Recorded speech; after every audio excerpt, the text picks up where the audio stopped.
Hi, welcome to Graceless Crimes. Happy New Year.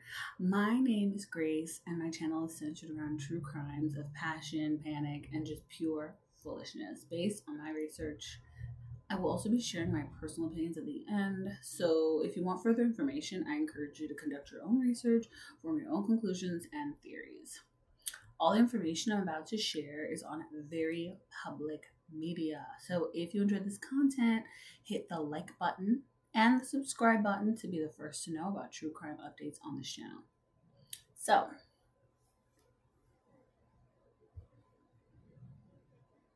the day has come, believe it or not, when Yolanda Saldívar is up for parole review process after the tragic 1995 murder of Selena Quintanilla-Pérez. She is currently imprisoned at the Patrick L. O'Daniel unit in Gatesville, Texas, which I don't know how they have her in Texas. I don't know how she survived this long, to be honest. And she's eligible for parole since it's been 30 years into herself. Was it an accident? Was it something more sinister? We're going to break it down.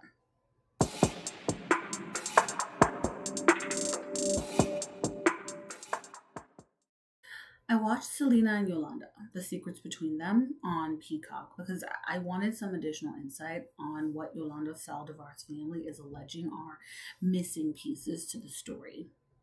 The docuseries, which was released in February of 2024, has received a lot of backlash from the public and Selena's family. So, look, please, let me get into it. I'll be the first to admit that I'm biased.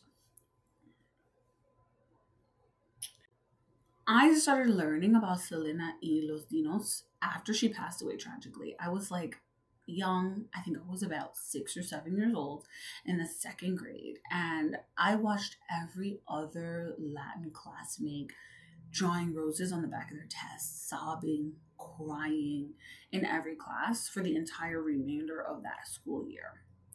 I remember feeling confused and scared because I had never seen little kids my age crying that deeply, so deeply moved and heartbroken. And Selena's music had just started crossing over to the American music charts with her song Dreaming of You blasting all day and night on my radio. She just won her first career Grammy in 1994 for the Best Mexican American Album at the 36th Grammy Awards, marking the first time a female Tejano artist had won the category. Okay, so she was really coming into her own and really making a name for herself and her family. You know, in 1995, following her death, her posthumous English language crossover album, Dreaming of You, topped the Billboard 200. And even now, when you watch her clips, like you look at her fashion, her sound, her makeup, over 30 years later, she was that girl. Like, she was a tastemaker, a mover, and a shaker. Another first generation kid putting her family, their culture on the map. So her death was crushing. It felt unfair then, and it feels unfair now. And her killing was senseless and stupid. I went into watching this pissed the hell off. We hear from Yolanda herself, who aged like spoiled milk. And I just want to be clear, she was my age when she took that angel from us. My age. Girl. Here's a brief overview of Selena Quintanilla-Pérez's life and how she even started her career. So, Selena was born on April 16th, 1971 in Lake Jackson, Texas. From a young age, she showed a passion for music and performing, and she started her career at 9 with her family's band Selena y los Dinos. Despite the challenges of being a female Tejano artist in a male-dominated industry, her talent and determination led her to win the Tejano Music Award for Female Vocalist of the Year in 1987, and her breakthrough came with the 1992 album Entre a Mi Mundo, featuring hits like Como la Flor. Now, for a little more context as well, she had a family business, or they had a family business rather, it was a restaurant, and so they performed at the restaurant often.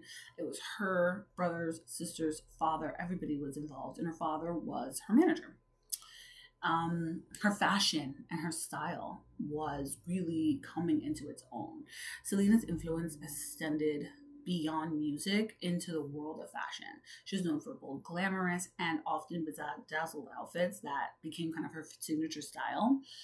And some of the stage costumes that she designed were like sequins, rhinestones, elaborate designs, and she has this iconic purple jumpsuit from her final concert at the Astrodome that is one of her most remembered and most recreated looks. She also wore a lot of midriff bearing tops, and she kind of popularized that trend of tops and bustiers. She would wear it with high-waisted pants or skirts. Busti a la caca, it's a bra. I said that all day in high school. Y'all already know, if you saw the movie with J-Lo playing Selena, you know that line from her father when she gets on stage and she's wearing a little bustier. Men out here! It's a bustier! Bustier, that's a bra! Look at it! She also wore a lot of cowboy boots, combining her Texan roots with her love of fashion, and it kind of added a unique touch to her outfits with the influence of her Tejano culture. She blended that traditional elements of modern fashion with fringes and leather and bold accessories. And in the film, Selena, which was played by J-Lo, she also talks about loving, Whitney Houston, Janet Jackson, and really kind of fusing that pop with her Tejano traditional style.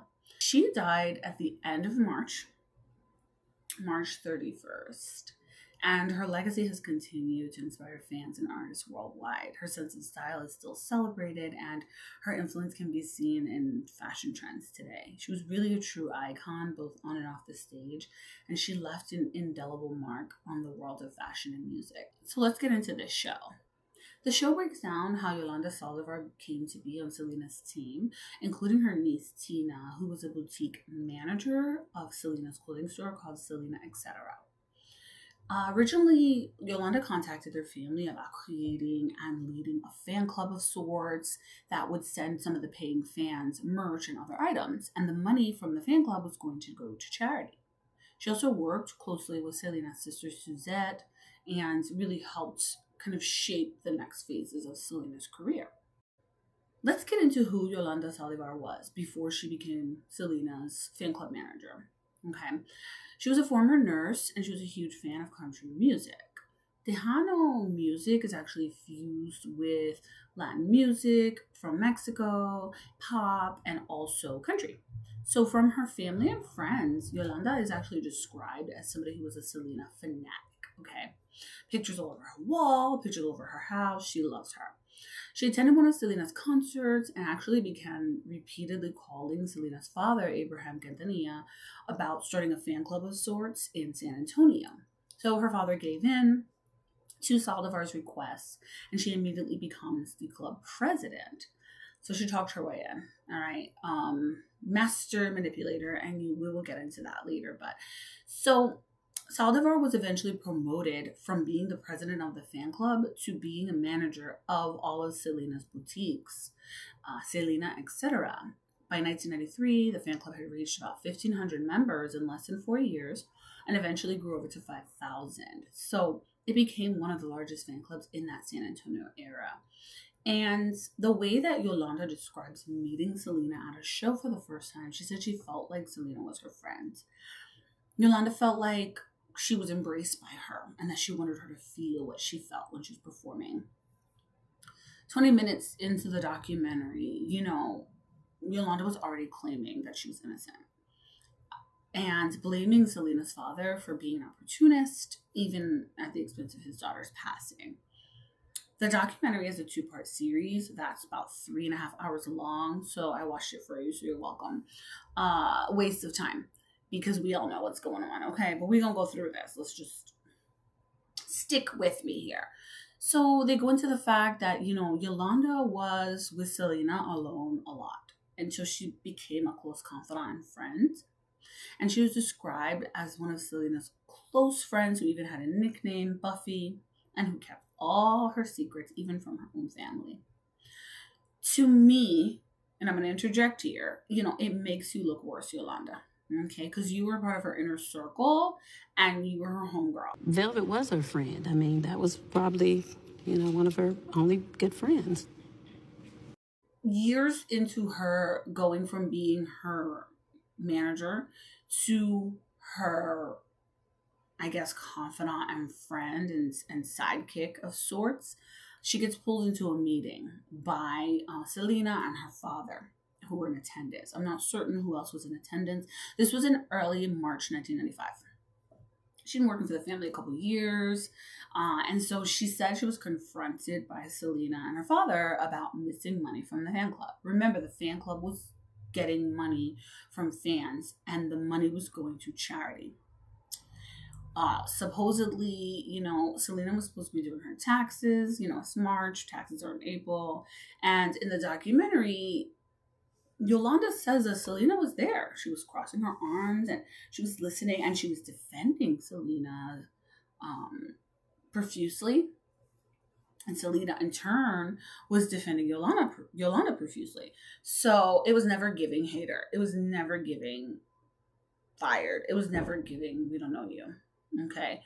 Yolanda also says that she wasn't even a part of the fan club anymore. Like, at that point, she was working directly for Selena. She wasn't really managing the fan club the way she used to when she first came into the family. And after the meeting, March 9th is the meeting. She goes out and she purchases a pew-pew. Okay, she purchases a gun. She purchases this weapon 20 days before the shooting happened. So it's like getting a little bit fuzzy at this point. Now, there are certain witnesses that say, and that Yolanda also says, like, she said that she bought the weapon in self-defense and that she was fearful, that she didn't feel safe. Who she didn't feel safe from is, like, debatable. Sometimes she says it was Abraham, who is Selena's father, and sometimes she says it was like he had cronies of sorts that were kind of pushing her around. All Selena wanted was these financial documents from Yolanda so she could file her damn taxes. Okay. And it's interesting, the DA, Carlos Valdez, who was the DA of Nueces County at the time, he framed it like this. He's like, look, these documents were the only link left that Selena and Yolanda had. Because during that argument or that confrontation of sorts, her father, Abraham, was like, we don't want you part of the family anymore. We don't want you part of the club anymore, bitch. Like, you out the club. In the club, we are not all fans. You gotta go. We don't like it. And so it gives very much that Yolanda felt like she was losing control. And whether or not she wasn't a fanatic then, she probably became a fanatic now, right?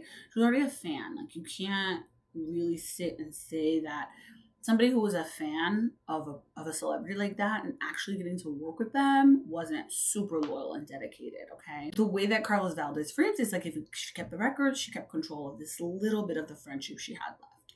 Unfortunately, the friendship ended in tragedy. On March 31st, 1995, Selena Quintanilla-Pérez was shot in her shoulder, and her last words at the Days Inn, when she ran from the front door of that room to, I believe, the office, was Yolanda Saldívar, room 158. She was able to reach the lobby, and she ended up dying of hypovolemic shock at the Corpus Christi Memorial Hospital. So how do we get from president of the fan club to manager of the boutique to murderer? Like, how do we get here? So this is what Yolanda is claiming. And again, I am biased, but it's also BS. Yolanda says she was sleeping and that Selena came to the Days Inn to her room around 8 a.m. And she claims a gun went off. This is the kind of high-level part of the story. What was happening was, it seems like the DA was told that this argument that happened was between their friendship and their relationship, okay? Yolanda says that Selena came to the room, they got into the argument, she wanted these documents from her. She had come there the night before with her husband, Chris, and she said, listen, like, the truck's open, you can get the documents from the truck, I have documents here. And that Selena was like, I'll come back, I'll just take the box from you, I don't have time for this right now, like, I feel like I have to go because Chris is waiting for me in the car. It was the day before.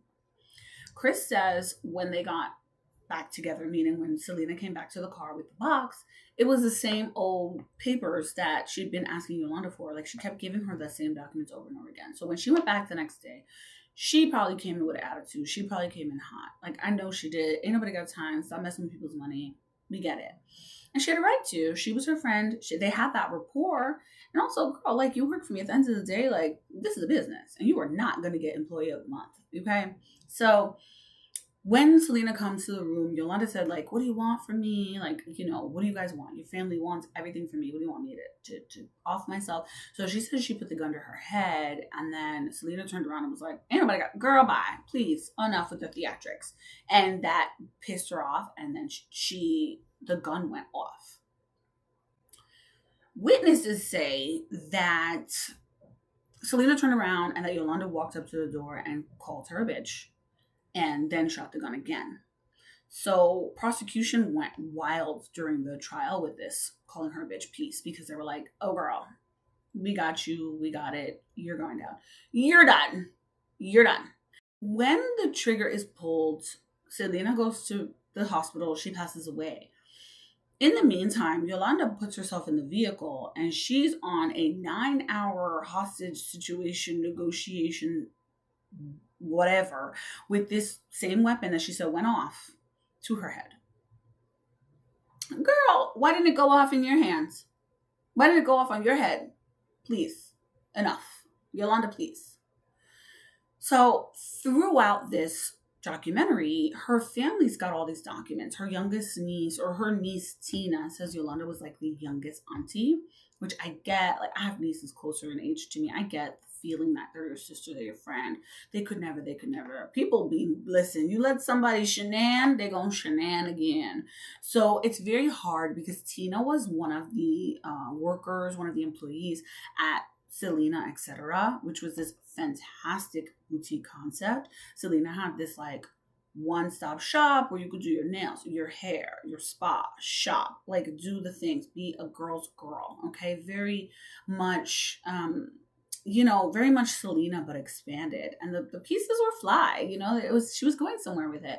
And so Tina, throughout the show is like, listen, like, this hurts me because Selena was my friend and Yolanda's my aunt. So I'm just caught in the middle and I'm hurt no matter what. And I can't imagine what that feels like. Her family kept a lot of these documents. So they're kind of going through storage units. They're going through paperwork throughout the show. And they're showing that when the police go into the Days Inn, they go in the safe, they pull out a purse. In the purse is Yolanda's purse. There's like a resignation letter typed up by Yolanda's attorney labeled March 13th. So they're saying that she said, listen, I'm done. I can't deal with this. I don't like the way your father's talking to me. I don't like the way I feel. I'm scared. I'm going to purchase a weapon and get an attorney. People usually do one or the other. They either go violent or they either go the corporate violence, right? They don't really do both. Both is overly aggressive because you could have just quit and moved on with your life. So they're saying that the March 13th, 1995 letter, which was weeks before the murder happened, is kind of like, look, she was serious. She was trying to quit, and that's that on that. Other people are saying this is an alibi. She was basically trying to make it look like she was leaving and that she got forced into this altercation of sorts.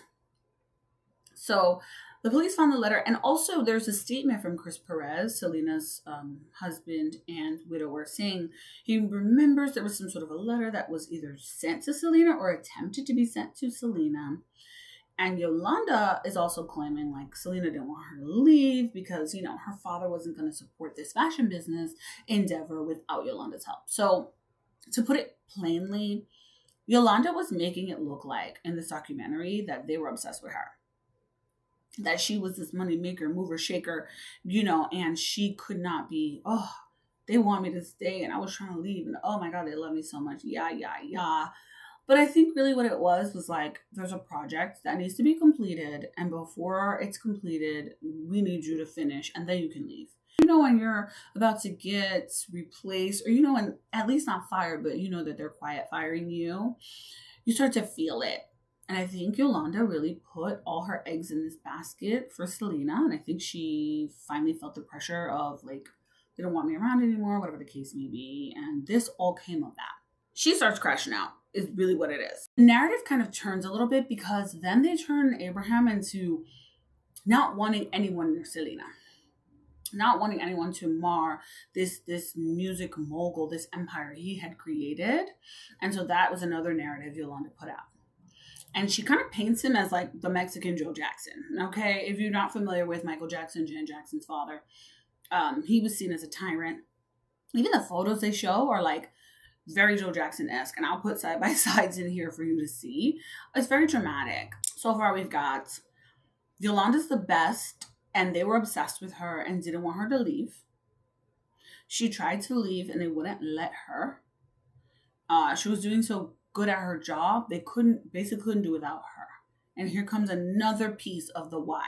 So she's got all these layers. She slammed all the theories about her being a stalker because growing up, we were told that she was a crazy fan who killed Selena. That's what we know.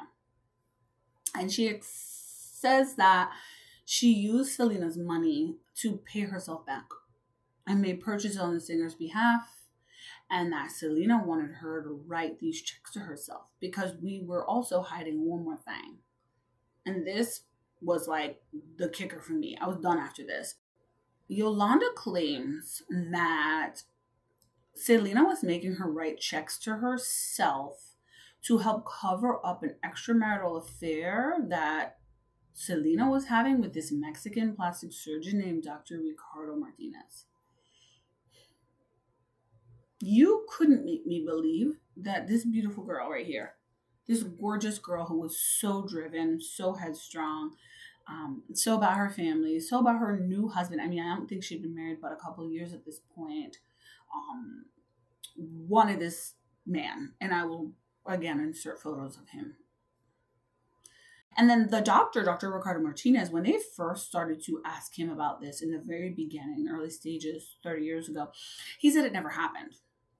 All of a sudden, now he's saying that him and Selena were in love and that they lived for each other and that he was more than just the investor for her expanding boutique. They were flying to Monterrey to open another boutique.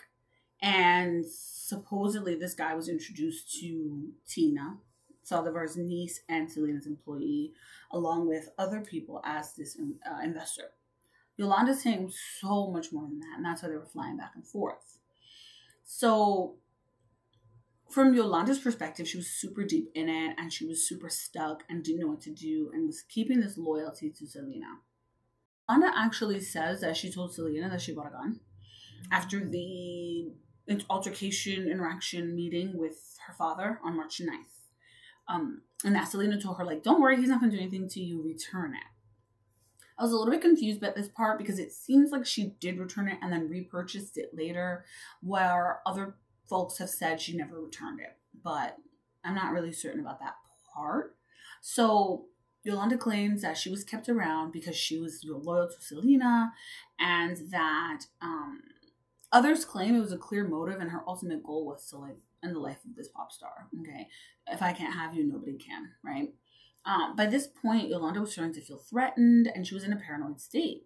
She repurchased the weapon, according to some reports, weeks before the crime. And then she was still traveling to Monterrey with Selena for this third boutique opening. And what Yolanda was claiming was an opportunity for Selena to see her alleged lover. So the last flight that they have, and the nieces are pulling records again, and they have the, actual printout of the tickets. We used to get paper tickets back in our day. I'm sure you can still get them, but whatever.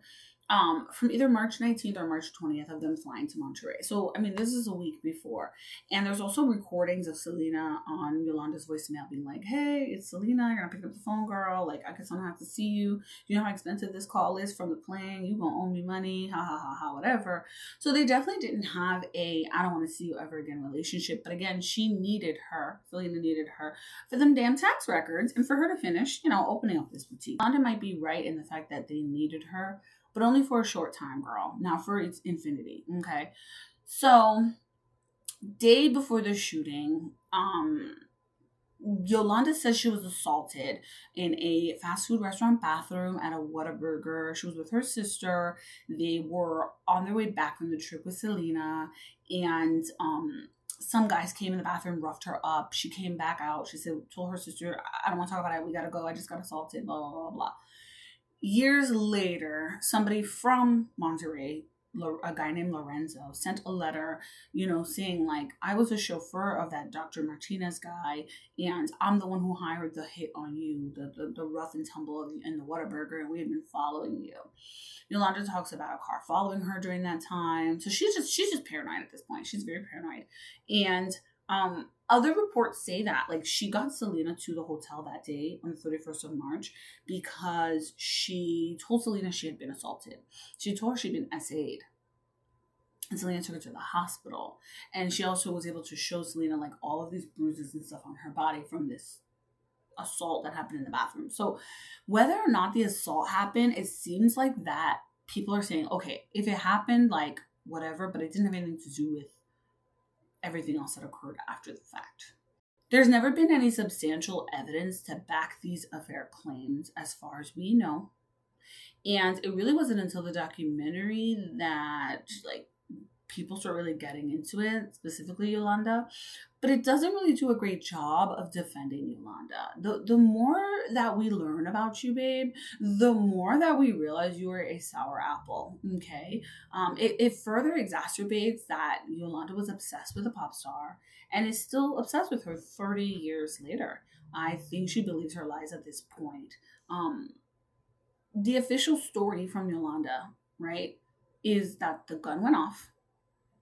She never had handled a gun or owned a gun before, but there's reports of you buying a weapon and then going to a gun range, girl. Like, what? Yolanda, please, Yolanda, please. She was never charged with like the fraudulent checks or any embezzlement because, of course, this crime, this murder, first degree, was so much bigger than that. And there was never any evidence that Selena really directed her to write the checks or not. Plastic surgeon hooking up with Selena Quintanilla is really going to ask Selena to pay for her own flight. He wasn't paying for the flight. Yolanda had the nerve, and this is the part that, see, there was a lot of gear grinding in this watching of this documentary. When Yolanda said that she's going to see Selena in heaven one day, Yolanda, no, you are going to see the hot place one day. No, ma'am. That's when I knew you were cracked. The trial, again, was very much on the fact that this was her homegirl. You knew her. You worked for her. You loved her. It all doesn't make sense. And they really attached to that one witness who claimed they heard her call her a bitch versus other witnesses who never said it. The evidence was included in the trial, really sealed the case. We have the gun, we have the bullet, we have the person.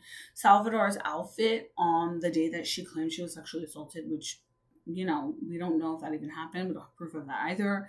And recorded conversations between Salvador and the FBI negotiators. So they were on the phone with her for 9 hours. I mean, she has this weapon to her head that she says went off, but like she's playing with the radio, she's chitting and chatting. She talks about being scared of Abraham Quintanilla. She talks about being scared of them. They are coming after me. She sounded very out of her mind. I don't think she was lying to herself because she believed what she was saying. But do I think all of that happened the way that it did? Like that she was under this duress and that she was pressured to stay and she was under all of this like threat? I don't think so. I don't think so. The verdict was a 2-hour deliberation and they convicted her of first degree murder. And so now we're at parole review. Okay. We're at parole review. She's saying that like she's got a bounty on her head in prison. Yeah. She wants to get out. You have a bounty on your head everywhere. And I don't know if, like, I don't know where she could go and have peace is what I'm saying. People will be bothering you and harassing you for the rest of your days on this floating rock that we are on. There are people who didn't know this type of music, who didn't know this type of culture until Selena passed away. There are Black women who will cape for her. Okay, please, anything for Selena's. So what does Selena's family think of all this nonsense? her family's criticized the Peacock documentary. They say that Selena and Yolanda, the secrets between them. Before its release, they were saying that it gave a platform to Yolanda Saldívar that she didn't need, didn't deserve. She's a convicted murderer, and they don't think anybody's going to really believe what Saldívar had to say. Her father also told TMZ that he absolutely wants nothing to do with Saldívar because everything she says is nothing but lies, and that nobody's going to believe what she has to say because she's a liar. They also were not able to get Martinez, the doctor, to testify or I guess comment during this documentary, but he had stuff to say online talking about they was in love and they would live for each other and all this stuff. You can't convince me. You can't. Some of the laws kind of changed because of this. I mean, they weren't directly towards Selena's stalking, but because of her death in 1995, it did lead to an increased public awareness of stalking and its potential deadly consequences. It kind of contributed to a broader national conversation about the need for stronger protections against stalking. There was the federal anti-stalking law in 1996 in the wake of her murder, making it a federal crime to cross state lines with the intent to stalk or harass someone. And there's also a focus specifically on workplace stalking. It did draw attention to the dangers of that as well. Her death has kind of become a case study of sorts in how seemingly benign, obsessive fan behavior can escalate. And there's advocacy organizations and law enforcement agencies that started to emphasize early intervention in stalking cases to offer better training for recognizing stalking patterns. Some of the broader impacts is just we have to take stalking behavior seriously. Her murder was kind of categorized as a personal dispute rather than stalking, but the obsessive and controlling behavior really resonated with profiles of controlling behavior of many perpetrators of this type of crime. And her story helped fuel discussions that informed the development and enforcement of stalking laws nationwide. We also have, around this time, Gianni Versace and a stalking crime that happened in Miami. So these things happen in conjunction with each other. And I just remember as a kid being people who know you can be ops. And as a grown lady today, especially today, I am learning every day that has not changed one bit. Will she be released? I don't know if she's going to get released. I think she's up for the parole hearing in this March, 2025. So we're going to wait on that.